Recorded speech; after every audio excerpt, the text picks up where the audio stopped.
years ago, they already saw this trend, and they begin to ask why so many African-American men were becoming Muslim. They were asking them. They did this poll, and the #1 response why young black African-American men were just invading the church, if you will. I'm talking about the Islamic faith religion.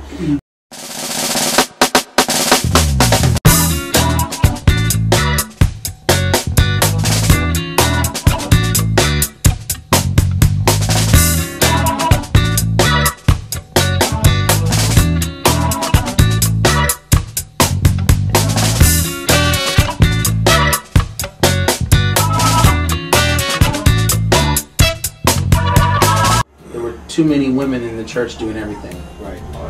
Isn't that amazing? That was their #1 response. So hearing that all these men are saying, hey, there was no role model, that women were doing everything in the Christian church, that's why I went to Islam. It's because it's a lot more patriarchal system. How does that affect us in our churches now? I mean, does that really play a role? This is what these young men were saying. I think that it means that we need to wake up. I think that what it means is that, as it said in Ezekiel, you know, the Lord said, I searched for a man and I could find none. And I think that what that means, guess what? This is your wake-up call, guys. It's time for you to wake up and step up and start to apply the principles that I've given to you. You know, Edwin Lewis Cole said that manhood and Christ-likeness are synonymous. And I think that's so true. Well, how come men aren't modeling that? It's because they haven't been taught how to model it. Absolutely. But collectively, if we were to come together, we could galvanize that whole concept and bring it back to what it needs to be. It's up to us to teach young men how to become men. And how do we, who are men who perhaps have been raised in a single-family home, do that? I think that what we need to do is to start to form relationships. #1, we need to get our relationship with God right. The second thing we need to do is we need to come together collectively and start to draw from men who emulate the character and the qualities that are in fact manhood. And then what I think we need to do is to start to teach those in part, which is what we learned from you, those same values into our children so that they can impart them into someone else. And I think that it's from there that whole concept starts to grow. To me, that's what a men's ministry is supposed to do. It's supposed to be a lifestyle. It's not just something that you do. It's something that you are. Right. You know, we talk about that the Holy Spirit is not taught, it's caught. And I believe that manhood in the same context is also caught.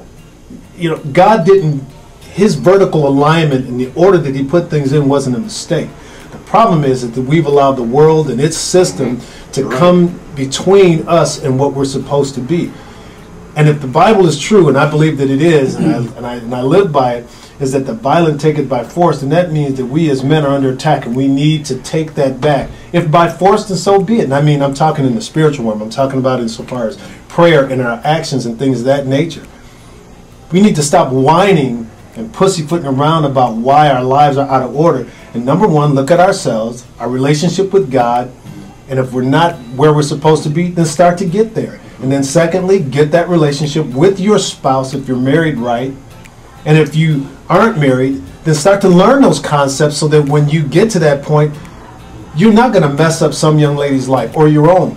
And then with your children, and then finally with your church and with your work environment and things of that nature, and really master those concepts so that they become so deep in our spirit that we start to get the right discernment in terms of the things that we're supposed to be doing rather than watching football on Sunday or Saturday or something like that. If we as men change, I firmly believe this. You could close down about 90% of the hoochie bars that are in this and every other city. You could probably close half the jails. I believe that the incidences of rape and child molestation and things of that nature will tremendously decrease. In fact, I truly believe that the things like football and things like that, instead of them putting things on when they want us to watch it, we'll tell them, no, I got church at this time, put the football games later on. In fact, we need to affect those athletes because you know how out of order they are. Well, let's turn it around. Let's make it more applicable because mostly what we're talking about is eternal things. We're talking about integrity and character. That's what you're talking about, which is true. Exactly. If we change the inside, it will affect the outside. But many times, how do you get to that person to get to that point? That's the problem that the church is having. to get to that point. And let me just make this statement, and I'll let you go. Is like, for example, I have a friend, Bruce Goolsby, you all know him. He's a pastor in the city of Mosaic. He was invited to a church in the North Valley, and I can't remember what the name is, but it's a humongous building, and they have, I think about 10,000 members, something like that. It's a lot of members. And the pastor of that church built the whole church based on appealing to men. Christ Church of the Valley. There we go. We've been there, right? Yes. That whole church was built on not taking in what women like, but what men like. The whole church. Now, I can't tell you the details, but I know that Bruce, who writes for Christian Magazine, did an article. That's why I know about this. And I saw the building, and I'd love to meet the pastor, but he built his whole church based on what appeals to men, even the colors, the services they do them, how they do them. So I guess without even talking to him, in our own mind, because a lot of times the church has been guilty of skinning a fish before it catches it. So we know that the way to change a man is from the inside out, but sometimes we need to get the man there first. Right. So what could we do aesthetically, or what kind of services, how could we change the church in a way that men will come in the first place? Any ideas? Something that's funny that you mentioned that, because I was just talking to someone, and it correlates to the very thing that you just said. And in fact, whether you know it or not, we're actually doing it. Because the person I was talking to, her dad, is not a practicing Christian of any sort. But he came to our service last week, and he was so moved by what's going on here that literally he told his daughter, who doesn't go here, that she needs to be in this church. She said that these people are in touch with God, and they're doing the right things. And you need to be over here as opposed to where you are.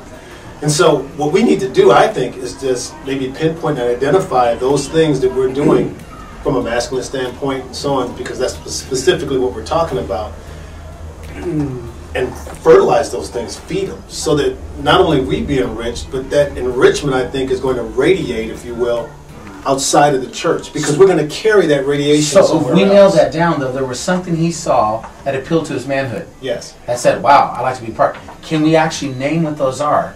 What are the things that, because I've noticed a lot of the churches I've gone to dominated by women. This church isn't. It's amazing how many men come here. Yeah. There's something that's being done that is drawing men here. What is that? I think it's one of them is, some churches have lack of service. Men love to serve, and I'm not talking about on Sundays or anything like that. Right. But I'm talking about getting their hands or Yeah, working, absolutely picking right. up. I mean, look at when we opened this church, how many men showed up and they just want to move and work and do it. And to during the week, during this week, to the day, men still come up to me and say, "Is there anything that I can do right now? Do you guys need to work throughout this church?"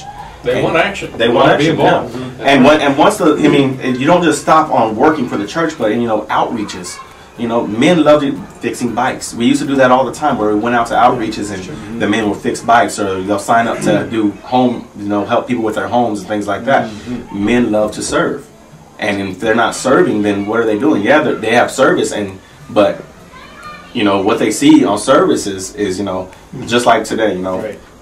8 women, 1 man up there singing. Right. Yeah, it's something, you get There to was the 2 worship. of you. He was No, he was not up there this morning. Oh, this It was morning. just He had me. to work. He had to work. See? But I mean, See? Work. and there's nothing wrong with worship or anything like that. But the thing is, men have been so desensitized with worship, because what they see at other churches is, okay, you gotta be a little soft to be up there. Really.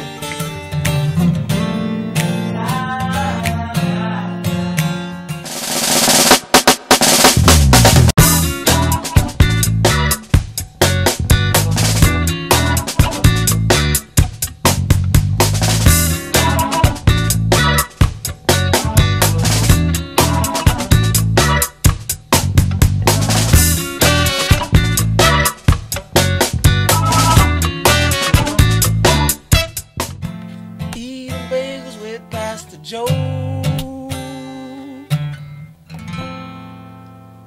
Yeah, that's nice, huh?